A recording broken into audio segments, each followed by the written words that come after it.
Salve o do Cordeiro, Papai, Senhor Jesus. Amém, amados? Amém. Glória a Jesus. Aleluia, aleluia, aleluia. Glória a Deus. Abra o Santo Livro de Tito. Aleluia. Tito, capítulo de número 2.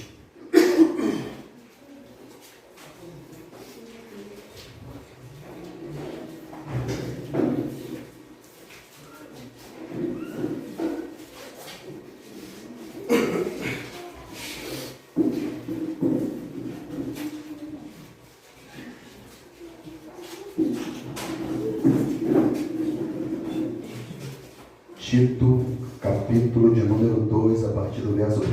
Eu vou ler na versão King James, tá bom, amados? Todos, amém? Amém. Diz assim a Sagrada Escritura: Tu, porém, prega que está em harmonia com a sã doutrina. Encoraja os mais velhos para que sejam equilibrados, respeitáveis, sensatos, sadios na fé, no amor, na perseverança. Semelhantemente, ensina as mulheres maduras a serem reverentes quanto ao seu estilo de vida, não caluniadoras, não viciadas em muito vinho, mas capazes de ensinar o que é bom. Dessa forma, estarão aptas para orientar as mulheres mais jovens a amarem seus maridos e filhos, a serem equilibradas, puras, dedicadas a seus lares, a cultivarem um bom coração, submissa a seus próprios maridos, a fim de que a palavra de Deus não seja difamada. Exorta de igual modo os jovens para que tenham bom senso, que teu modo de agir seja exemplar em tudo. Na teologia, mostra a integridade, sobriedade, linguagem sadia e irrepreensível, para que todo inimigo seja envergonhado, não tendo razão para falar mal de nós.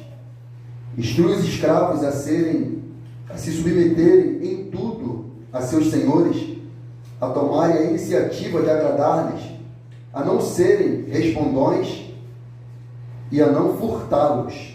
Pelo contrário, a demonstrarem que são completamente dignos de confiança, a fim de que todos observem o esplendor da doutrina de Deus, nosso Salvador. Portanto, a graça de Deus se manifestou salvadora para todas as pessoas. Ela nos orienta a renunciar à impiedade e às paixões mundanas e a viver de maneira sensata, justa e piedosa nesta presente era, enquanto aguardamos a bendita esperança, o glorioso retorno do nosso grande Deus e Salvador Jesus Cristo. Ele que se entregou a si mesmo por nós, para nos remir de toda maldade e purificar para si um povo seu, consagrado às boas obras. Prega estas instruções, encoraja e repreende com toda a autoridade, ninguém te menospreze. Amém, irmão? Pode se assentar, em nome de Jesus.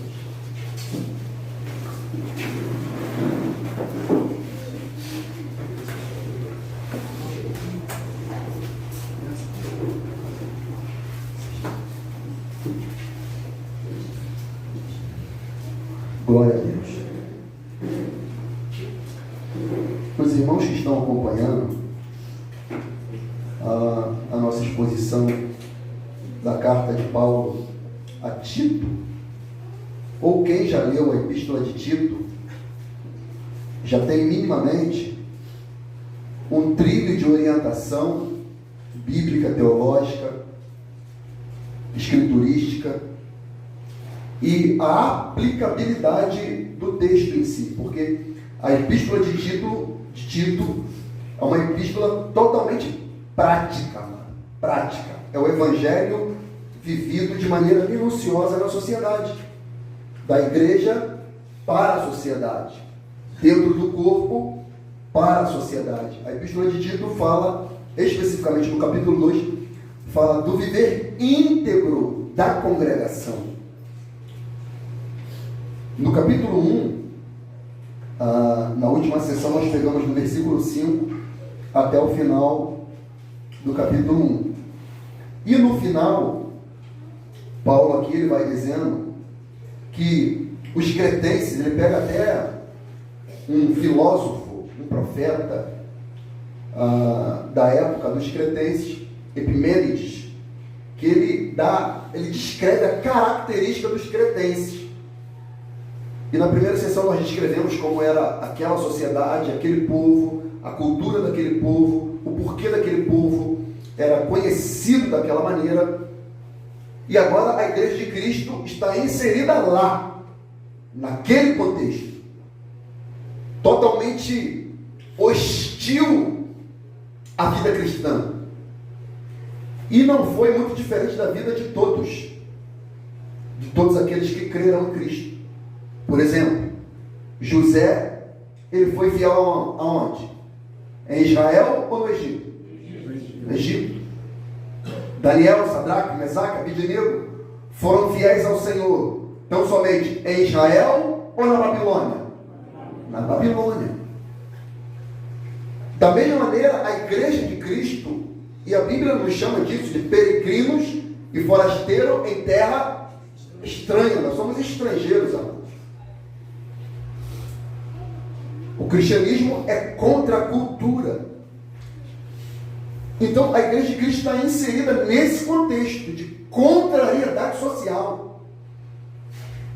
De todo contexto social, costume, hábitos, a Bíblia ela não se adapta aos costumes. A Bíblia ela tem o seu próprio fundamento. E aquele que crê na mesma se fundamenta nela. E o mais tremendo, quem se fundamenta nas Escrituras, pode descer chuva, pode bater vento, pode bater água contra essa pessoa e ela não cai, porque ela está fundamentada na palavra de Deus. Ela está fundamentada. Então, no capítulo 1, Paulo ele fala da característica da liderança, o perfil da liderança. Como deve ser o perfil de um presbítero, de um pastor, de um ministro, de um diácono, de um obreiro, de um homem de Deus, de alguém que leva o evangelho.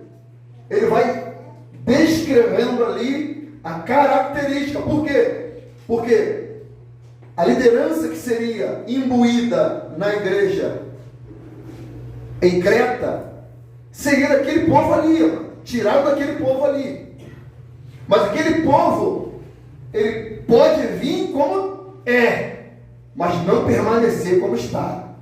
O evangelho é mudança, né? Amém. O evangelho é mudança. Então a pessoa vem com mazela, com pecado, com costume, com hábito, com tudo, mas quando ele chega na fé, a Bíblia diz que quem está em Cristo é uma nova criatura. E a liderança deve ser esse perfil, esse padrão para a congregação. E ele dá o padrão da liderança, como ela deve ser e como ela não deve ser. E agora nessa nova sessão, ele sai da liderança, ele retorna de novo para a liderança, mas ele sai da liderança e começa a pegar a membresia, o corpo de Cristo. Como o corpo de Cristo deve viver, como o corpo de Cristo deve ser, como deve ser a nossa postura na igreja, fora da igreja, como deve ser a nossa postura aqui e fora daqui, como deve ser a nossa conduta aqui e na sociedade, como deve ser a nossa conduta aqui e nas nossas funções profissionais, como deve ser a nossa conduta aqui na faculdade, como deve ser a nossa conduta aqui na escola, em qualquer âmbito social. Como deve ser. E o capítulo 2 aborda isso. Versículo 1 ele diz: tu, porém, prego está em harmonia com a sã doutrina. Outra tradução, na King James, vai dizer: tu, porém, Essa aqui é a King James que eu estou usando. Já é King James. Oi? O que está escrito aí? Porém, fala o que convém a sã doutrina. Fala o que convém a sã doutrina. A palavra sã aqui é sadia, saudável, pura, com vigor, qualificada. Doutrina, ensino dos apóstolos de Cristo. Então ele está falando, Tito, você não vai pregar o que você quer. Tito, você não vai pregar da sua cabeça.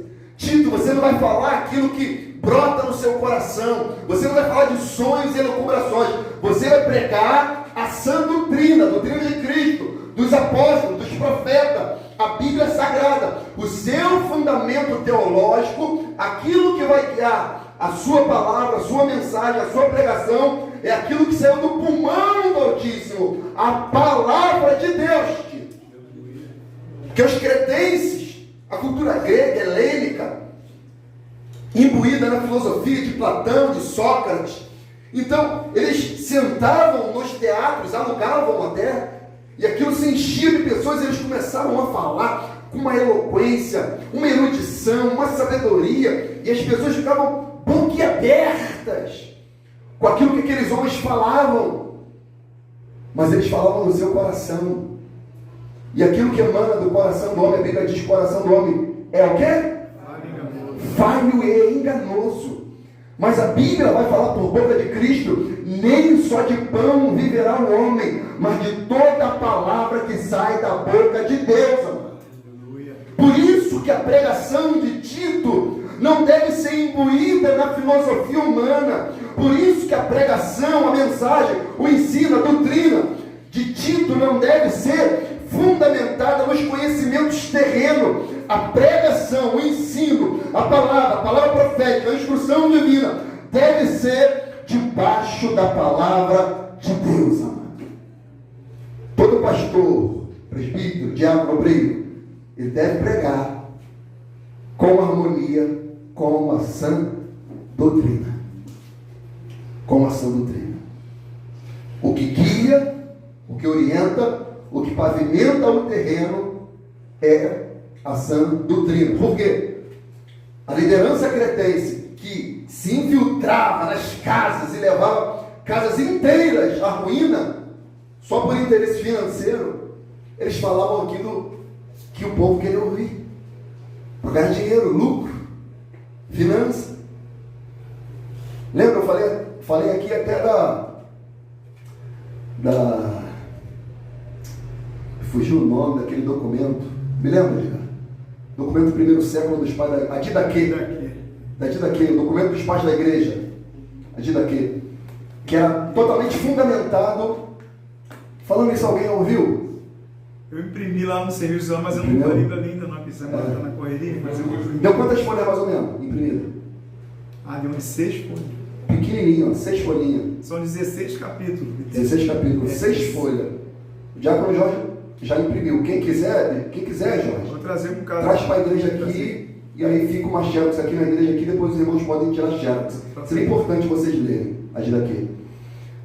Certo capítulo da Didaquê diz, quando um falso profeta, eu não esqueço disso, o missionário Reginaldo falou, uma das características do falso profeta é quando ele vai na sua casa e ele passa de 3 dias. Se ele passar de 3 dias, é falso profeta. Porque ele só está lá para se aproveitar de você, para comer da sua comida e beber da sua água. Aí o missionário Reginaldo, ele ficou na casa do pastoral, mais de semanas e meses. Aí quando ele ouviu a Didaquê, ele falou, pastoral, quem foi? Eu acho que eu sou um falso profeta. Ele falou, de quê? A Didaquê está falando que quando um falso profeta passa de 3 dias, quando um profeta passa de 3 dias na casa de alguém, ele é falso profeta. Eu não sou não. Ou será que eu sou? Ele, calma, missionário, calma. Eu sei das intenções do teu coração. Então, o que eu quero dizer com isso? Que a Didaquê não é um documento canônico, mas é uma orientação fundamentada nas Escrituras. Por que os bereanos foram conhecidos como os mais excelentes? Porque eles estavam ouvindo o grande apóstolo Paulo pregar, e eles, calma aí, deixa eu ver se isso aqui está escrito nos profetas. Calma aí, deixa eu ver se Naum falou isso aqui. Calma aí, deixa eu ver se Isaías de fato escreveu, se a virgem conceberá e dá luz a um filho. Calma aí, Paulo. Calma aí. Eles examinavam. Paulo não falava daquilo que vinha no seu coração, ele falava da palavra de Deus. Certa feita, Fernando, me falaram assim, daqui da nossa congregação: rapaz, tua igreja só Bíblia direto, né? É Bíblia direto, meu irmão. Quem sobe lá é cheio da palavra, é muita Bíblia, mano. Aí eu falei: você queria o quê? Ou meia hora, mano? E não, é porque você entendeu o que eu quis dizer? Eu falo: não entendi muito não, mano. Porque o que guia a igreja é a palavra de Deus. Glória a Deus. Na Idade Média, o que guiava a igreja era a fala oral do Papa. O que o Papa falava era lei. Porque a Bíblia era tirada do povo de Deus. E Paulo está ensinando a Tito, e esse ensino chegou até nós, está sendo passado a vocês. Deus vai continuar a sua obra até que ele venha, e a nova liderança que se levantar aqui nesse lugar deve pregar a palavra. Aleluia. As Escrituras. 1 Pedro 4,10 diz assim, ó, escute: servimos aos outros de acordo com o dom que cada um recebeu. Ou seja, cada um tem um dom da parte do Senhor. Um tem de ministrar, outro de pregar, outro de ensinar. Vários dons, somos um corpo. Aí ele diz: com bons administradores da multiforme graça de Deus. Se algum irmão prega, fale com quem comunica a palavra de Deus. Se algum irmão tem a chamada profética para pregar, que ele pregue conforme a palavra de Deus, amado. De Deus. Simplesmente de Deus. 2 Timóteo 2,15 diz, texto muito conhecido: procura isto sim, apresentar-te a Deus aprovado, como obreiro que não tem de se envergonhar e que maneja corretamente a palavra da verdade. Versículo 24. Ao servo do Senhor não convém discutir, mas sim ser amável para com todos, capacitado para ensinar e ser paciente. Porque ensinar dá trabalho, sim ou não? Oxe, dá trabalho, mano. Dá trabalho ensinar. Então aquele que ensina deve ser altamente paciente. Mas para isso, ele deve procurar se apresentar-te diante de Deus como um obreiro, alguém que trabalha, labuta. Lembra? Na primeira sessão disse: um pastor, um diácono, um obreiro, ele deve ser um exímio estudioso das Escrituras, como toda a igreja, mas em primazia a liderança. Ele deve ser um exímio estudioso das Escrituras. Para quê? Para manejar corretamente a palavra da verdade. Para manejar corretamente. Por exemplo, antes de Cristo, do verbo se fazer carne, tinha um profeta que estava preparando o caminho. Qual é o nome dele? João Batista. João é de linhagem sacerdotal, ele era filho de Zacarias. Mas ele não quis, olha isso, ele não quis exercer o seu ministério sacerdotal, que ele era de direito. Mas como ele percebeu, meu diácono, que o sistema religioso estava totalmente corrompido, defasado, comprado, ele saiu dali, foi para os desertos, ele leu os profetas, ele saberia que o Senhor viria ali, porque qual era o cântico dos profetas? Profeta Isaías: ó, se fendesse o céu e descesses aqui. Lá no Rio Jordão, onde João batizava, foi onde o profeta Elias foi arrebatado. Eliseu, seu outro pupilo, seu mestre, seu discípulo, foi para lá também, fendeu o Rio Jordão com a unção de Elias. E ele fica lá com o instrumento profético, pavimentando o terreno para que o Messias viesse. Ó, se fendesse o céu e viesse aqui. João Batista vai para lá. E a Bíblia diz que João Batista pregava, mas tinha sacerdotes em vigência. Mas a palavra de Deus não estava com eles. Com quem a palavra estava? Com João Batista. Olha o que a Bíblia diz. Lucas 3, versículo 1, vamos versículo 1. E no ano 15 do império de Tibério César, sendo Pôncio Pilatos governador da Judéia, e Herodes tetrarca da Galiléia, e seu irmão Filipe tetrarca da Itureia, da província de Traconites, da Lisânia, tetrarca de Abilene, sendo Anás e Caifás sumo sacerdote. Primeiro ele falou da composição política, e agora ele falou da composição religiosa. E ele diz, sendo Anás e Caifás sumo sacerdote. Primeiro, sumo sacerdote só poderia ser um, não dois, para você ver a defasagem do que estava o sistema religioso da época. Sendo Anás e Caifás sumo sacerdote, veio no deserto, o que veio? A palavra de Deus. A palavra de Deus a João Batista, filho de Zacarias, e percorreu toda a terra ao redor do Jordão, pregando o batismo de arrependimento para perdão dos pecados. Então todo ministro, ele deve pregar de acordo com a sã doutrina, pregar a palavra corretamente.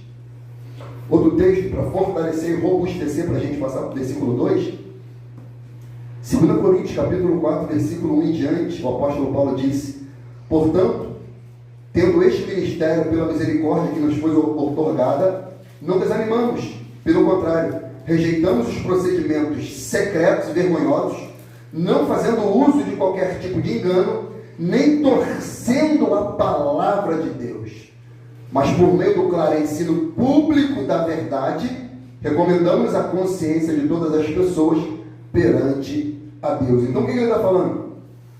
Mas por meio do ensino claro, público, correto da verdade. E como que eles faziam isso? Mediante aos escritos canônicos que chegaram até eles. Amado, hoje a gente vê tanta coisa, tanta coisa que não está fundamentada nessa escritura, que a gente fica pensando assim, amado, hoje com toda a possibilidade de ferramenta, conhecimento que a gente tem, como que as pessoas podem ser enganadas assim, amado? Como? Como que é tão fácil enganar as pessoas assim? É incrível. Tem ímpio que vem e fala assim, não é possível. O capítulo 3 responde, o versículo 3, Oi? o versículo 3 desse capítulo 4 responde. 2 Coríntios? Mas se ainda o nosso evangelho está encoberto, para os que se perdem está encoberto. Pode continuar. Versículo 3, né? Mas se ainda o nosso evangelho está encoberto, para os que se perdem está encoberto, nos quais Deus deste século cegou os entendimentos dos incrédulos, para que não lhes resplandeça a luz do evangelho da glória de Cristo, que é a imagem de Deus. Que é a imagem de Deus. Então Satanás, ele se aproveita da posição de incredulidade para cegar o entendimento. E a pessoa acaba acreditando na mentira. Tem um texto, se vocês lembrarem, souber aí o endereço, diz que eles rejeitaram o amor da verdade e Deus enviou a operação. Acha aí, lei, gente. Segunda Tessalonicenses 2, eu acho. Quem achar pode ler, nos ajuda aí. Ontem, pastor, lá no Centro de Recuperação, Sim. Jefferson pregou e estava pregando justamente falando sobre isso, sobre o engano. De como as pessoas têm sido se deixado ser levadas pelo erro das pessoas pregando, enganando a muitas pessoas. Ele pregava justamente falando sobre isso. É incrível. E como as pessoas muitos vão, não são sem conhecer a palavra, aí vai se alimentando daquilo e muitas vai tomando com regra de vida. Você falou e vai que se perdendo. Você falou que eu lembrei. Estava hoje cortando o cabelo de um pastor, antigo ancião, está com 87 anos, estava cortando o cabelo comigo hoje. Aí ele falando que talvez há 15 anos atrás tinha uma irmã aqui na Lagoa, que ela orava, os traficantes procuravam ela e ela ficou conhecida porque ela orava a vida dos traficantes para fechar o corpo deles, para o diabo não matar. Olha isso, Leandro. Ela orava, os traficantes procuravam, irmã fulano de tal, ora para fechar meu corpo. E ela orava. Os traficantes tudo indo, ora a minha arma. Ela orava a arma. O pastor está concordando comigo e está falando isso hoje. Pastor Ladilei, 87 anos, servo de Deus. Ela ficou conhecida por causa disso. Aí procuraram ele para ele fazer isso daí, que ela faleceu. Ela passou pelo ministério dele, depois ela saiu, abriu o próprio ministério, abriu o próprio ministério e ela ficou com essa prática. Por quê? Oi? Opa! Ela ficou com essa prática. O traficante abençoava a serva de Deus. Entendeu? Ora minha arma, ora para Deus fechar o meu corpo. Fuzil rasga tudo. Rasga corpo, colete, a prova de bala. Rasga tudo. Quem achou pode ler. Aquele texto de Tessalonicenses. Ele enganará com todos os tipos de maldade. Calma aí, tem duas pessoas lendo. Quem? Hã? Primeiro. E com todo o engano da injustiça para os que perecem, porque não recebam o amor da verdade para se salvarem. Porque o quê? E por isso desenviará operação do erro para que creiam a mentira. Até o 12? Amém. Até aí. Para que creiam na mentira. Então, quando a igreja, amado, ela não é lapidada pelas escrituras, ela não tem como viver dignamente uma vida íntegra, santa, piedosa nessa sociedade corrompida. Jesus disse assim, João 15:3, vós já está limpo pela palavra. Lembra, João estava batizando, batismo para arrependimento. Chegaram alguns da liderança religiosa de Anás e Caifás, foram lá se batizar. Vamos ver esse cabra aí, está todo mundo indo lá. O que está acontecendo naquela igreja lá? Vamos lá. Foram lá.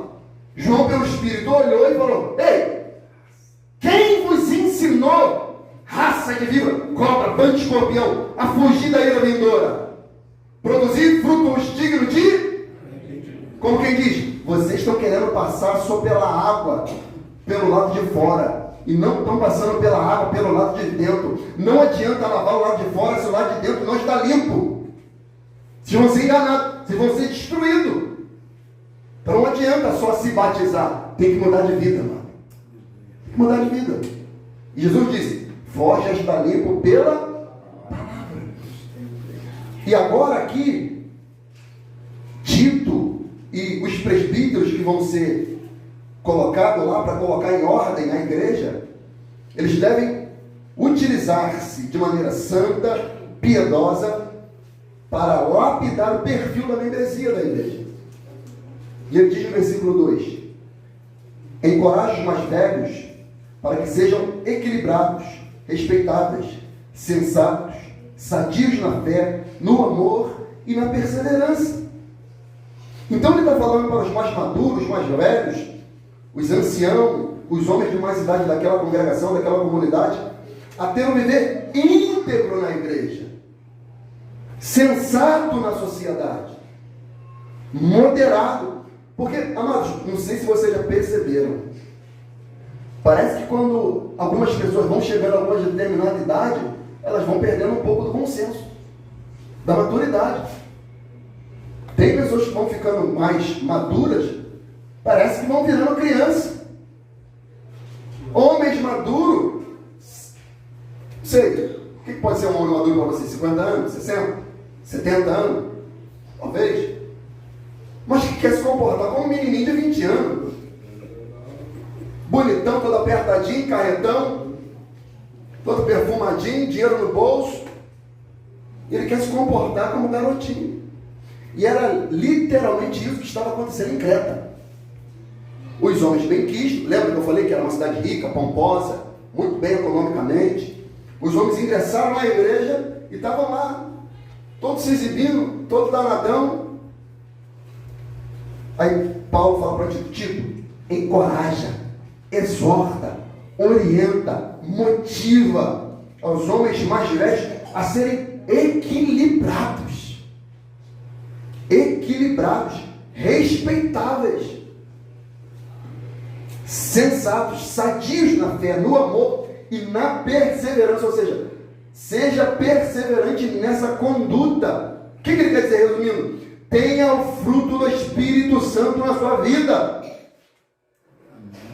Tenha o fruto do Espírito Santo. Seja equilibrado. É o perfil dos homens da congregação. Não ser exagerado. Exibicionista, oi? Ser maduro. Ser maduro. Eu lembro, vou falar. Teve uma vez que teve um culto jovem lá em Paz Novo. Foi um dos primeiros, tem um bocado de anos já esse negócio, um tempo já. Aí eu falei, vou nesse culto jovem também, né? O que eu fiz? Aí eu já fui lá, já comprei uma camisa, mas não social não, mas uma camisa mais garota, já botei aquela camisa. Aí não tem todo mundo lá em casa pra gente ir. Daqui a pouco o Rodolfo do som aí, Rodolfo Fernando, quando me viram a camisa, começaram a rir zoando, falando comigo. Eu fui em casa rapidinho, peguei, tirei aquela camisa e botei ela. Porque eu naquele momento que era ponto de jovem, eu falei, não, então Eu sou jovem também. sou um jovem, na época tinha uns 40 e um pouquinho, entendeu? Eu falei, vou botar também uma camisinha de jovem, também, porque é de jovem, eu vou assim. Aí eles começaram a rir, me rindo pra caramba, deixa pastor de ver com essa roupa, sabe? Eu falei, vou tirar agora. Mas E nós vamos amadurecendo, por exemplo, eu com 17, 18 anos, meu negócio, meu irmão, carro tunado, roda 17, barulho, som, confusão, mano. Exibicionismo. Aí, olha. aquela pintura brilhosa. Aquela pintura brilhosa com... da linguagem comum, purpurina. Glitter, será que como é que fala o negócio? Oxe, misericórdia. Entendeu? Ó, aqui, você vai falando, a mente vai dando.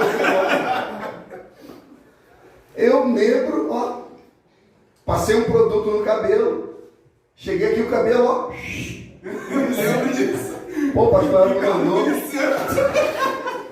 pastor me mandou. Dia seguinte, sei.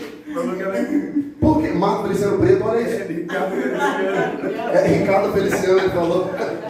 Nosso pastor Ricardo Feliciano, acho que era diácono na época. Nosso diácono Ricardo Feliciano vai estar com a palavra hoje. Pô, minha cara! Aí você vai amadurecendo espiritualmente, você vai vendo que isso não é mais pra gente, amado. A gente vai vendo que esses comportamentos, vestimenta, fala, postura, posicionamento na sociedade, dentro da igreja, já não deve fazer parte do nosso caráter cristão. Já não deve, amado. O nosso caráter cristão deve ser lapidado pelo Espírito Santo de Deus. E como que ele vai fazer isso? Mediante as Escrituras Sagradas. Amado. O cristão, ele se amolda das Escrituras Sagradas. Gálatas 5, 22 diz: entretanto, o fruto do Espírito é amor, alegria, paz, paciência, benignidade, bondade, fidelidade, mansidão, domínio próprio. Contra essas virtudes não há lei. Versículo 24. Os que pertencem a Cristo Jesus crucificaram a carne com as suas paixões e seus desejos. Se vivemos pelo Espírito, andemos de igual modo sob a direção do Espírito. Não nos tornemos arrogantes, provocando-nos uns aos outros, tendo inveja uns dos outros. Ou seja, competição, prepotência, arrogância, soberba, exibicionismo. Não. Moderação, sensatez, ser sadio na fé, maduro no espírito, sabemos se portar. Ou seja, a mentalidade que o diácono Jorge teve naquele momento, se é culto de jovem, vou me comportar como um garotinho, um menino. Entendeu? Mas não, mano. Por quê? Porque o mais maduro, ele deve ser o exemplo para, o espelho para. Entendeu? Então note que a igreja, o corpo de Cristo, ela vai tratando com todos, amados. Com todos. Com todos. Versículo 3. Semelhantemente ensina as mulheres maduras a serem reverentes quanto a seu estilo de vida, não caluniadoras, essa palavra que é séria, não caluniadoras, não viciadas em muito vinho, mas capazes de ensinar o que é bom. Outra tradução fala mestras do bem, se eu não me engano. Mestras do bem, não é isso? Mestras no bem. Mestras no bem, né? No bem. Então ele diz isso aqui, a serem reverentes. Por quê? Porque da mesma maneira que os homens se comportavam dessa maneira, os homens mais velhos, as mais maduras também estavam falando, não, se esse coroa de 60 anos está todo apertadinho, eu também quero estar. Se ele quer se exibir, eu também posso. Aí perdi a reverência da igreja, perdi a reverência do culto, perdi a reverência do Espírito Santo. Já não tinha diferença entre o que serve a Deus e o que não serve a Deus. Não tinha diferença, era a mesma coisa. Olhava o justo e o ímpio. Isso é a mesma coisa. O justo e o ímpio. Quem é justo aí? Não há diferença. Olha, ele está falando. Semelhantemente como você ensinou aos mais velhos, aos homens, ensina as mulheres maduras a serem reverentes quanto ao seu estilo de vida. Amado, eu conheço, né, uma senhora que, após perder o seu esposo, ficar viúva, ela começou a ficar toda excêntrica. Começou a rabiscar o corpo todo, fazer tatuagem. Começou a colocar roupazinha de academia, andar para leg, né? É leg que fala, né? Roupazinha de academia, andar para lá e para cá. Como diz o pastor Juarez, igual o surucucu do pescoço grosso, querendo seduzir todo mundo. Rabiscando tudo. Fazendo estilos visuais totalmente chamativos. Distorcendo todo o perfil. E quem olhava ela, amado. Um perfil refinado de mulher. Educada, bem vestida, elegante, fina. Começou a namorar um menino que deve ter uns 25 anos. Então, assim, ela foi perdendo isso aqui, ó. A sensatez, a reverência no estilo de vida. Ela foi perdendo a característica. Eu estou falando de uma mulher que era da igreja, tá? Não estou falando de uma ímpia, não. De uma mulher que foi a vida toda, quando casada, da igreja. O Deus dela era o marido. Oi? O Deus dela era o marido. Eu acho que sim. Quem falou isso aí? Eu acho que sim, não. Eu acho que sim. Morreu. Quando ele morreu, a fé dela morreu junto. Ele tinha mais tinha 17 casas em Caxias, mais 3 aqui em Magé, mais 2 para a região do Lago. Ela vendeu tudo. Acabou com tudo. Acabou com tudo. Tinha dinheiro na conta, acabou tudo. Por quê? Perdeu a sobriedade. Começou a beber, começou a se perder, mano. E já não tinha mais a capacidade de ser uma mestra para ensinar o que é bom. Perdeu-se. Perdeu tudo. Então, a palavra de Deus, ela tem esse potencial de lapidar o perfil do homem cristão, da mulher cristã, do homem maduro cristão, da mulher madura cristã, e ela vai lapidando a todos, desde o mais velho, desde a liderança até o mais jovem. Então ele tratou com o mais velho, tratou com a mais velha, e agora ele vai tratar o perfil da jovem cristã casada. E quem que vai ser essa tutora, essa pedagoga da jovem mulher cristã casada? A madura. A madura deve ser esse padrão. A madura deve ser esse perfil. A madura deve ser essa mestra para ensinar o que é bom, essa mestra no bem. Diz aqui, ó, versículo 4. Dessa forma, estarão aptas para orientar as mulheres mais jovens a amarem seus maridos e filhos, a serem equilibradas, puras, dedicadas a seus lares, a cultivarem um bom coração, submissa a seus maridos, a fim de que a palavra de Deus não seja difamada. Deixa eu voltar aqui, versículo 3, só um pedacinho. Quando ele diz aqui, ó, não caluniador. Essa palavra que caluniadores no grego é diabolos. Diabolos. Que significa alguém que se opõe, adversário, que se coloca contra. Traduzindo, para pegar a interpretação do que o apóstolo Paulo estava querendo ensinar. Havia na cultura de Creta, olha só como é que a Bíblia é muito atual, Marcelo. Havia na cultura de Creta, a cultura, e nada contra. A questão é, se alguém aceitou a cruz, se alguém recebeu o matrimônio, quis o matrimônio, deve viver como tal. Ninguém obrigou nada a ninguém, amém ou não? Cristo falou, se alguém quer vir após mim, ele falou, vem se tu quiser. Se tu quiser, tu vem. A partir do momento que você vem, vai ser como eu quero. Da mesma forma o casamento. Quis contrair o matrimônio, o casamento, deve se portar como tal. Qual a cultura que tinha em Creta? a independência feminina, o empoderamento feminino. A mulher que sai para a labuta, que trabalha, aquela coisa, nada contra, deve, pode, se quiser, se tem estrutura para isso. A questão era que a cultura da época era que as mulheres falavam: eu não preciso de homem para nada. Para nada. E as mulheres maduras fazem o quê? É isso aí, minha filha. É isso aí. Vai ficar com esse mochibento, barrigudo, preguiçoso, trabalhando para ele. Sai fora, você não precisa de homem para nada, não. Caluniadora. Sendo contrárias ao casamento. O apóstolo Paulo está orientando as mulheres mais maduras a serem mestras no bem, para serem aptas para ensinar as mulheres mais novas. Que elas não devem se amoldar ao costume dessa época, mas serem transformadas pela renovação do entendimento. Aí ele diz: dessa forma estarão aptas para orientar as mulheres mais jovens a amarem seus maridos e filhos a serem. Note, amado, que a nossa sociedade está tão deturpada. A instituição do casamento está sendo tão agredida, tão bombardeada pelo diabo. Você já ouviu isso daí? Filha para sempre, marido não. Quem já ouviu isso daí, sim ou não? Todo mundo. Oi? Todo mundo. Mas você não vê um texto diretamente falando: ame seus filhos e depois o seu marido e a sua esposa. A Escritura fala: ame o seu.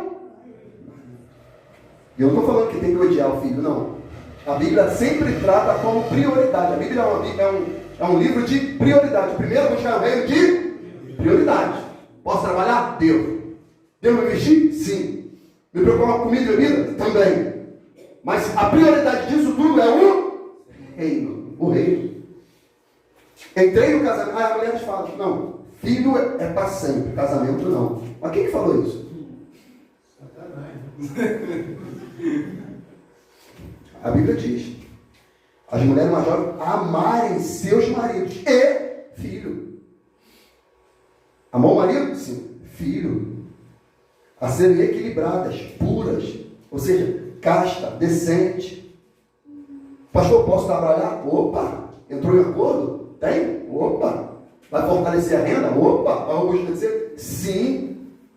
Mas em detrimento disso, a mulher, ela não deve deixar de lado o seu compromisso com a mulher casada, com o seu lar, com a sua casa. A questão é que as pessoas não têm estofo suficiente para equilibrar essa demanda. Pode. Tem estofo suficiente para equilibrar essa demanda? Se tem, glória a Deus.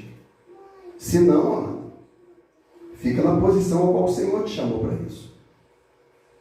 A cultivarem um bom coração, submissa a seus maridos, a fim de que a palavra de Deus não seja difamada.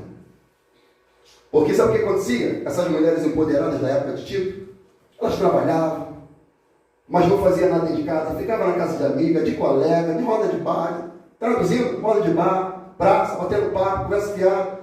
Quando elas chegavam em casa, o marido também não tinha comida, a casa uma bagunça, as crianças tudo suja, não tomaram banho, nada. Mas é nada. Aí o que a sociedade falava? Ah, os crentes aí, ó. Aí a Bíblia, aí a palavra de Deus é difamada. Por causa de quê? Do mau testemunho. Então, quer trabalhar? Legítimo. Pode, deve. Se quiser, tem disposição de novo para isso? Sim. Mas o cuidado com o marido, com o esposo, com a família, com a casa, deve estar. Pastor, só a mulher que deve fazer? Não, logicamente que não. O marido deve ajudar, colaborar para isso tudo, mano. O bom funcionamento de toda a casa, porque a casa é de todo mundo, sim ou não? Sim. O cara não pode lavar uma louça, a mão cai? Não. É de brincadeira. É brinquedo de comigo. Não pode lavar nem a cueca, pelo menos? É brinquedo de humilho. Igual meu filho bonitão. Lá em casa é lei, é regra. Teve uma vez lá que a gente estava quebrando um pouquinho a regra. Enzo, a gente dando uma vacilada. Negócio de lavar a louça que come, lavar a cueca, de repente o short, para ajudar a nega. Enzo espertamente, ia tomar banho, deixava a cueca enroladinha dentro do short. E ó, aí eu peguei, falei, oxe, cadê a cueca, amigo? Calma aí, pai, eu vou lavar. Ah, tu não lavou não, né? Mas você já estava fazendo isso, ó. Falei, meu amigo, tua mãe não lava nem a minha, muito menos a tua. Pode lavar, meu amigo. Senão vai ficar sem cueca para vestir. Então todos no lar devem colaborar com o bom funcionamento da casa. Todos, amor. Todos. Igual esses dias. Minha máquina de roçar estava ruim, está ruim ainda. Aí paguei o rapaz para lavar para mim. Ele não estava conseguindo ir no final de semana, que geralmente ele roçava no domingo juntava o mato, aquela coisa toda e tal. E geralmente coloco eles para me ajudar. Sendo que ele não conseguiu, o rapaz, ir no final de semana. Ele foi no meio de semana. Eu falei, Luana, não tira o mato sozinho, você vai ficar quebrada. Bota essa carcaça de Enzo aí para trabalhar, bota ele. Rapaz, quando falou, o cara... Eu falei, meu amigo, vamos trabalhar, meu irmão. Tira essa preguiça desse lombo. Como indo. Então todos, amados, dentro da casa devem trabalhar. Para o bom funcionamento da casa. Mas a questão é, quando a gente não cumpre as nossas funções, a palavra de Deus é difamada. É difamada. Versículo 6. Texto bom para dar esse fundamento aí da mulher casada. 1 Coríntios capítulo 7. Leia o capítulo todo. Mas eu coloquei aqui 1 Coríntios capítulo 7, do 3 até o 34. Versículo 6. Exorta de igual modo os jovens para que tenham bom senso. Para que tenham bom senso. Porque geralmente o jovem não tem bom senso. O jovem acha que sabe tudo. Então ele está falando aqui, encoraja, exorta, coloca no prumo, na posição, a juventude, para que tenham bom senso, sejam sensatos, maduros, coerentes, consistentes. Porque, por exemplo, você chama um jovem para quebrar, aparece a coluna aqui, quebrar, eles vão ter uma disposição violenta, mas depois também não faz mais nada. Consegue fazer mais nada. Então você já viu? O jovem, quando ele entra na fé, meu irmão, ele quer entrar como um furacão, um trator. Ele quer expulsar demônio, quer curar enfermo, quer pregar nas congregações, ele quer sair, quer fazer tudo, mas o gado daqui a pouco, ó. Era isso que acontecia. Não tinha bom senso, maturidade. O que Paulo estava ensinando o Tito, para Tito ensinar aos outros, é para que a juventude, primeiro, tenha equilíbrio, moderação e consistência. Perseverança. Permanência na fé. O perfil do jovem cristão é ter bom senso e consistência e perseverança. Versículo 7 e 8. Agora ele volta para o perfil do pastorado. Ele começou no pastor, no meio ele trata do pastor de novo. Ele diz que teu modo de agir seja exemplar em tudo. Na teologia, mostra integridade, sobriedade, linguagem sadia e irrepreensível, para que todo inimigo seja envergonhado, não tendo razão para falar mal de nós. Quem ele está falando? Tito. A partir do seu escopo, do seu perfil, do seu modelo, toda a congregação vai se enxergar em você pelo modelo das Escrituras, e o inimigo não vai ter condição de falar mal de nós. O inimigo não vai ter condição de acusar a congregação. O inimigo não vai ter condição de acusar o corpo de Cristo. Na sua teologia, seja integral, seja completo, prega de tudo e para todos. Tenha sobriedade, uma linguagem sadia, ou seja, uma linguagem coerente, sensata, saudável, teológica, canônica, bíblica. Seja irrepreensível. Não é que você vai ser perfeito. Perfeição só na glorifica. Mas ele está falando, persiga o padrão de santidade que Deus estabeleceu. É isso que ele quer dizer. Porque quando a gente anda no padrão de santidade, o diabo tem como acusar a gente, mano? Os filhos sacerdotes disseram. O que aconteceu? O demônio falou o que primeiro? Jesus, eu? Opa, e Paulo, eu? Mas vocês?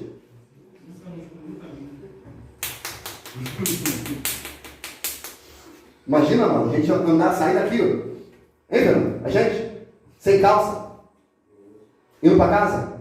Tá doido? Todo ralado. Me dá uma bermuda, me dá uma blusa. Eu digo, não, eu vou ficar pelado, tá doido? Todo ferido, machucado. O que aconteceu? O diabo me bateu ali, o demônio. Ah, você não é crente, rapaz? Sim, mas eu fui expulsar, o demônio falou que me reconhecia. Como assim, rapaz? Mas você não é crente, é um profeta de Jesus. Sim, vive no pecado também, né? Tá entendendo? Aí ele falou, ó, Jesus eu conheço, Paulo não sei quem, mas você eu não sei. Aí Paulo está andando na cidade. A cidade da filosofia, do conhecimento. Eles utilizavam uma jovem lá que tinha um espírito de adivinhação, e ela falava, ouvi esses homens de Deus que vos anunciam o caminho da verdade. Ela estava falando mentira? O diabo, de vez em quando, fala a verdade. Aí Paulo passou, esse elogio está meio esquisito. E tá lá. A Bíblia diz que num tempo de dia, Paulo ficou incomodado.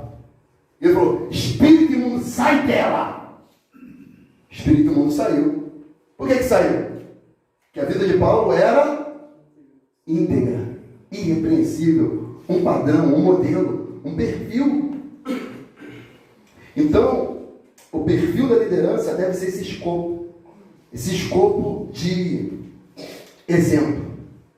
De exemplo. Teve uma vez, estava eu, um irmão que era daqui, 2 irmãos que eram daqui saíram, e nosso pastor. Fomos orar para uma senhora, já contei essa experiência aqui, mas cabe para a gente entender isso que eu estou falando aqui, na prática. Fomos orar para uma senhora, que supostamente os familiares estavam falando que estava endemoniada, mas na verdade ela misturou remédio com vinho, aquela coisa toda, estava passando mal, estava falando coisa com coisa. A neta dela pediu, vamos lá na minha casa, vocês oram por mim? Orar pela minha casa, pelo mal lá, estou tendo uma vida conturbada, tá, não sei o quê. Tudo bem. Foi meia dúzia de palavras na oração. Como é que você fala, mãe? Imagina a menina linda, loura, baixinha, troncuda, perna grossa. Aquela coisa toda. Rapaz, você com o cramão estava na coroa, mas tá na merda. Que é isso, gente? Aí nosso pastor falou, a serenidade que ele tem, você fala assim, rapaz, vou matar vocês, seus miseráveis. Vocês vieram aqui, me tirar daqui, eu vou matar ela. Eu já tentei várias vezes, mas vou matar na frente de vocês. Vou matar. E foi virando o pescoço da menina, foi virando. Eu falei, pastor, vou quebrar ele. Não vai não. E foi virando, o pescoço foi ficando aqui. Eu falei, gente.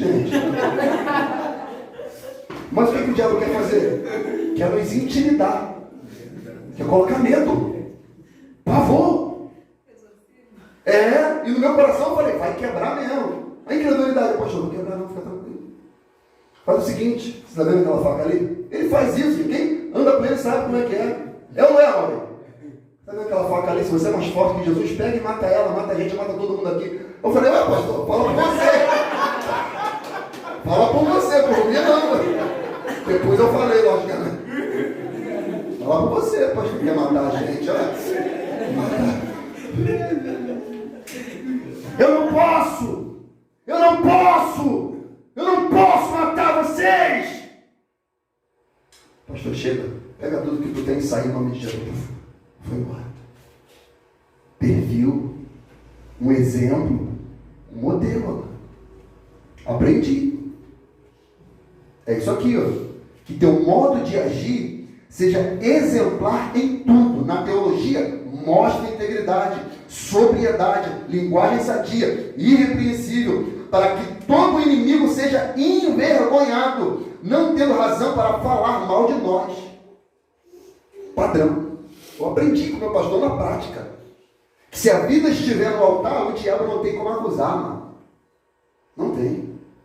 Agora, se tiver, mano, uma condição que não pode. Está entendendo? Então, Tito era um jovem pastor, como Timóteo era um jovem pastor, um jovem ministro. Mas Tito já estava pegando a maturidade espiritual a ponto de ser um exemplo para a comunidade cristã. 1 Timóteo 4,12 diz assim: ninguém menospreze o fato de serem jovem, mas procura ser exemplo para os fiéis, na palavra, no comportamento, no amor, na fé e na pureza. Então Paulo também escreveu a Tito e falou: Tito, ninguém menospreze o fato de você ser mais novo. Mas como que você vai mostrar isso para a comunidade? Seja um exemplo para os fiéis na palavra, principal, no comportamento, porque não seja ouvinte da palavra, não seja somente mas praticar, mano. No comportamento, no amor, na fé e na pureza, ou seja, numa vida de santidade ao Senhor. Vamos adiantar? Versículo 9 e 10. Então ele foi no pastorado, nos anciãos, nas anciãs, nas mulheres jovens casadas, foi nos jovens, agora ele vai nos escravos, naqueles que eram escravos na época. Ele diz: instrui os escravos a se submeterem em tudo a seus senhores, a tomarem a iniciativa de agradar-lhes, a não serem respondões, ou seja, mal criados, a não furtá-los, pelo contrário, a demonstrarem que são completamente dignos de confiança, a fim de que todos observem o esplendor da doutrina de Deus, nosso Salvador. Vamos trazer para a nossa atualidade aqui. Amado, geralmente os nossos trabalhos fazem de nós o quê? Escravos, sim ou não? Quer todo o nosso tempo, toda a nossa energia, quer o melhor de nós, sim ou não? Faz, quer. Mas a despeito disso, se nós entramos lá em determinados trabalhos e funções, nós aceitamos. A partir do momento que nós somos cristãos, nós devemos ser o melhor exemplo de funcionário naquele lugar. O que os escravos faziam? Era mal criado, furtava, roubava, era 7-1, o patrão estava perto, o Senhor estava perto, ele era um bom escravo, estava lá, esse maldito, miserável, a cobra, um demônio, respondões, roubava. Então tem gente que é assim, já reparou? Ora para Deus abrir a porta, ora para Deus abrir a porta, ora para ter emprego, mas quando entra lá não quer trabalhar. Só quer ser um bom funcionário se o patrão estiver perto. Só quer ser exemplar se ali o seu encarregado estiver perto. Mas quando ele está longe, puder levar um pedacinho de cobre, puder levar alguma coisinha para botar na sua casa. Ah, rapaz, isso daí é da empresa nada, a empresa rouba pra caramba. Mas o que é isso? Não. Nós devemos transparecer confiança. Por quê? A sociedade está nos observando. E a doutrina de Cristo é ela que está na frente, amado. A questão não é o nosso nome, é o nome de Deus, amado. É o nome de Cristo. Eles vão apontar para Cristo, amado. Eles vão apontar para Cristo. Então nós devemos ter a responsabilidade de entender a nossa função na sociedade. Porque eles vão olhar para o nosso comportamento.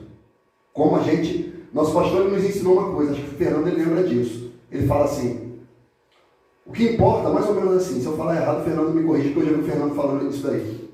Ele diz assim, a questão não é como nós agimos, é como nós reagimos.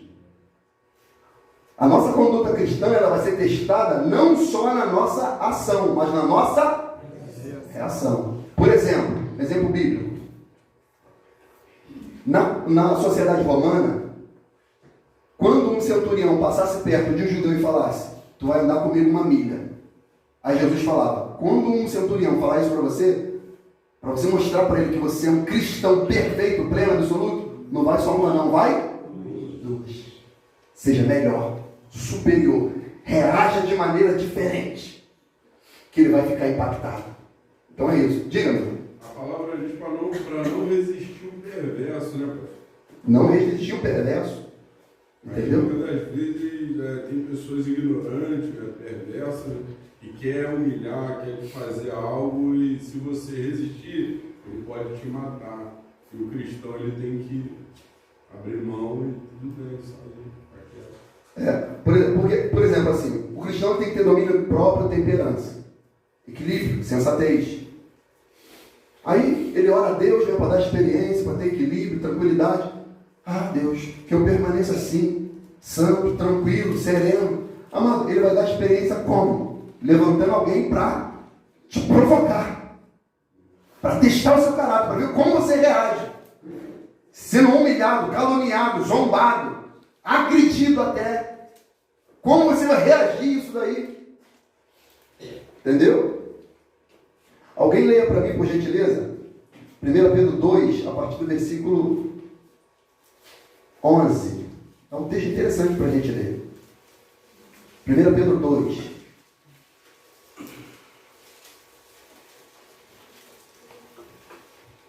Sobre isso?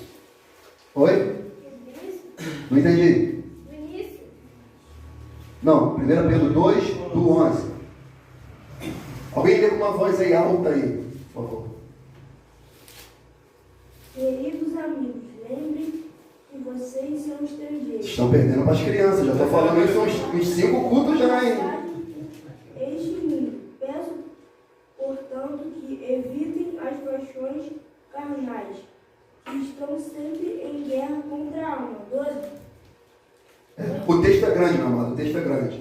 Alguém que está com a versão King James, lê para mim, por favor, que essa versão é ótima para isso. Seja exemplar o vosso comportamento Isso. entre os gentios, Isso. para que naquilo que falam mal de vós, como se fosseis pessoas que vivem praticando o que é mal. Como se fosse, ó, vai. Ao observarem, continua? Continua. Ao observarem as vossas boas obras, glorifiquem a Deus no dia em que receberem a sua revelação. Por causa do Senhor, submetei-vos a toda autoridade, constituída entre os povos, seja ao rei como principal monarca. Amém. Só um detalhe aqui, calma aí, varão. Quem era o imperador na época de Pedro? Quem? Um dos piores. Nero, amado. E Pedro foi morto por quem? E ele está falando, se sujeite, obedeça. Continua. 14. Seja aos governantes como por ele enviados, para punir os praticantes do mal e honrar os que fazem o bem. Porque a vontade de Deus é que, praticando o bem, caleis a ignorância dos insensatos. Considerando que sois livres, não useis a liberdade como pretexto para fazer o que é mal, mas vivei como servos de Deus. Tratai todas as pessoas com a devida reverência. Amai os irmãos, temei a Deus e honrai ao rei. Escravos, sujeitai-vos a vossos senhores, com todo o respeito, não apenas aos bons e sensatos, mas também aos perversos. Pois é louvável que, por causa da sua consciência para com Deus, alguém suporte constrangimentos e sofra injustamente, porquanto que mérito há em ter que suportar castigos, recebidos porque haveis praticados o mal. Entretanto, se suportais sofrimento, quando fazeis o bem, isso é digno de louvor diante de Deus. Para essa obra foste chamado. Para o quê? Essa obra. Misericórdia. Vai. Cristo também sofreu por vós. Legando. É isso mesmo? Legando-vos? Levando. Na minha é legando. É isso mesmo? Na tua também, pastor? Legando. Deixar exemplo, legado. É um legado, no caso, legando-vos. Legando-vos também este exemplo, a fim de que sigais os seus passos. Ele não cometeu pecado algum, nem qualquer engano foi encontrado em sua boca. Quando insultado, não revidava. Quando sofria, não fazia ameaças, mas entregava-se àquele que exerce plena justiça em seu juízo. Ele levou pessoalmente todos os nossos pecados em seu próprio corpo, sobre o madeiro, a fim de que morrêssemos para os pecados, e então pudéssemos viver para a justiça por intermédio das suas feridas. Aqui, ó, só um detalhe aqui, ó. Aqui, esse texto aqui, ó. Ele levou pessoalmente todos os nossos pecados em seu próprio corpo, sobre o madeiro, a fim de que morrêssemos para os pecados e então pudéssemos viver para a justiça. Ponto e vírgula. Aplicando a hermenêutica ao texto específico, claro que é todo pecado, mas aplicando a hermenêutica ao texto, qual pecado do que ele está falando? Aqui. De não responder mal ou tratar mal se alguém lhe fez mal. Ele falou, foi caluniado, zombado, mas ele não respondeu. Então ele morreu por nós, para que nós pudéssemos viver a justiça de Cristo. E ainda que isso aconteça conosco, a gente deve olhar o exemplo dele e repetir, cumprir o legado. Vai. Afinal, viveis como ovelhas, desgarradas, porém agora fostes convertidos ao pastor e bispo de vossas almas. Amém. Até aí. Então, como deve ser a nossa postura na sociedade, amor? A melhor possível. Ser o exemplo. Vamos maltratar. Até os governantes podem até nos maltratar, nos prender, nos desapossar, tirar nossos bens, como aconteceu com a igreja no período de Pedro. Foram perseguidos, mortos. Pedro foi morto por Nero e escreveu isso aqui. Então, assim, não há desculpa para a gente se alguém nos tratar mal. Ah, pastor, então você é um bobo, então você... Você decide se você é bobo ou se você é cristão. Se nós somos servos, escravos de Cristo. Os que estão em Cristo crucificaram as suas paixões. Aqui tem uma série de textos aqui, mas o horário não permite. Vamos para o final, mas deixando aqui a guisa de ensino, Colossenses 3, 22 a 25, 1 Pedro 3, outro texto importantíssimo, 1 Pedro 3, do 8 até o 17, e vamos para o final da Epístola de Tito, versículo 11 até o 15. Porque aqui também tem imbuído uma falsa doutrina. Esse texto aqui é importantíssimo. Porque a graça de Deus se manifestou salvadora para todas as pessoas, ela nos orienta a renunciar à impiedade e às paixões mundanas e a viver de maneira sensata, justa e piedosa nesta presente era, enquanto aguardamos a bendita esperança, o glorioso retorno de nosso grande Deus e Salvador Jesus Cristo. Ele que se entregou a si mesmo por nós, para nos remir de toda a maldade e purificar para si um povo todo seu, consagrado, a tradução fala, zeloso de boas obras. Prega essas instruções, encoraja e repreende com toda a autoridade e ninguém te menospreze. Qual uma das heresias que é ensinada até hoje, aqui, nesse texto aqui? Porque a graça de Deus se manifestou salvador a todos os homens. Sabe qual? Quem sabe? É pregada muito por aí. Quem sabe? Deus já morreu por nós, não precisamos... Universalismo. Se Jesus morreu por nós, eu não preciso fazer nada, não preciso me santificar, renunciar. No final de tudo, até o diabo vai ser redimido. Até o diabo volta a ser anjo. Vocês não ouviram isso não, gente? Universalismo é pregado aí nas médias igrejas. Porque um texto fora de contexto serve pretexto para heresia. Porque uma outra tradução, dessa minha aqui está assim, ó. Porquanto a graça de Deus se manifestou salvadora a todas as pessoas. Outra tradução está como aí, diferente dessa? A sua é qual, Jorge? Porque a graça de Deus se há manifestado, trazendo salvação a todos os homens. ensinando-nos que, renunciando à impiedade e às concupiscências mundanas, vivamos neste presente século sóbria, justa e piamente, aguardando a bem-aventurada esperança e o aparecimento da glória do grande Deus e nosso Senhor Jesus Cristo, o qual se deu a si mesmo por nós para nos remir de toda a iniquidade e purificar em si um povo seu especial, zeloso de boas obras. Fala disso e exorta e repreende com toda autoridade, ninguém te despreze. Amém. Como que Jesus vai purificar um povo seu, zeloso de boas obras? Como? Qual meio? Qual recurso? Já citei aqui no meio da pregação. Oi? A sua palavra. Vós já está limpo pela palavra. Ele vai purificar um povo para si. Mas só por meio da palavra? Não. Todo aquele que ouvir. Porque quando a gente ouve que a graça salvadora de Deus se manifestou a todos os homens, traz salvação, então ele vai salvar todo mundo. Aí fala, não. Educando-nos, orientando-nos a rejeitar as paixões mundanas. Então o evangelho ele é renúncia também.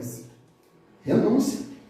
E a graça ela nos educa, orienta, ensina. 2 Timóteo 4,2 diz: prega a palavra, enche em tempo, fora de tempo, aconselha, repreenda, encoraja com toda paciência e sã doutrina, porque chegará o tempo em que não suportarão o santo ensino, ao contrário, sentindo coceira nos ouvidos, reunirão para si mestres, para si mesmo, de acordo com as suas próprias vontades. Então, qual o propósito do ensino? Qual o propósito da renúncia dada pela graça, amado? Conduzir ao nosso destino eternal. Renunciando. Pela graça nós somos salvos, por meio da fé. Isso não vem de nós, é dom de Deus. Não vem por obra, que ninguém se orgulhe. Mas o 10, que não é muito conhecido, fala o quê? Porque somos feituras suas, feitas em Cristo Jesus, criadas em Cristo Jesus, para vivermos para as boas obras, as quais Deus já de antemão já preparou para que nela andássemos. Somos salvos pela graça, sim, mas qual é a nossa conduta na sociedade? Qual é o nosso padrão? Qual é o nosso perfil? É isso que vai dizer qual é o nosso destino. Traduzindo o que Tito está ensinando para a igreja, a partir da liderança, santidade ao Senhor, amado. Santidade ao Senhor. E eu termino com esse texto aqui. 1 Pedro 1:13 em diante a Bíblia diz: assim sendo, estáis com a mente preparada, pronto para agir, alertas, depositai toda a vossa esperança na graça, que vos será outorgada na plena revelação de Jesus Cristo. Como filhos da obediência, não permitais que o mundo vos amolde as paixões que tinhas outrora, quando viveis na ignorância. Porém, considerando a santidade daquele, olha isso, amado, considerando a santidade daquele que vos convocou, tornai-vos da mesma maneira santos em todas as vossas atitudes. Outra tradução, em toda maneira de viver. Porquanto está escrito: sede santos, porque eu, Senhor, sou santo. Ora, se invocai por paz aquele que julga imparcialmente as obras de cada pessoa, procedei com sincero temor reverente durante o tempo da vossa jornada terrena. Outra tradução, durante o tempo da vossa peregrinação. Ele começou falando: confia na graça, mas olha como é que você vive. Creia no ato de Cristo, mas compara o seu comportamento com a vida que ele viveu. Creia que a salvação é plena e absoluta, ele deu a todo aquele que crê. Mas todo aquele que crê também deve andar em concordância com a sua palavra. Porque ele vai examinar o procedimento de cada um. Romanos 14:12 diz: cada um dará conta de si mesmo a Deus. Hebreus 5:9 diz: e sendo ele consumado, vencer a causa de uma eterna salvação para todos que lhe obedecem. Salvação para o obediente. Amém, irmãos? Vamos ficar de pé? Alguma objeção?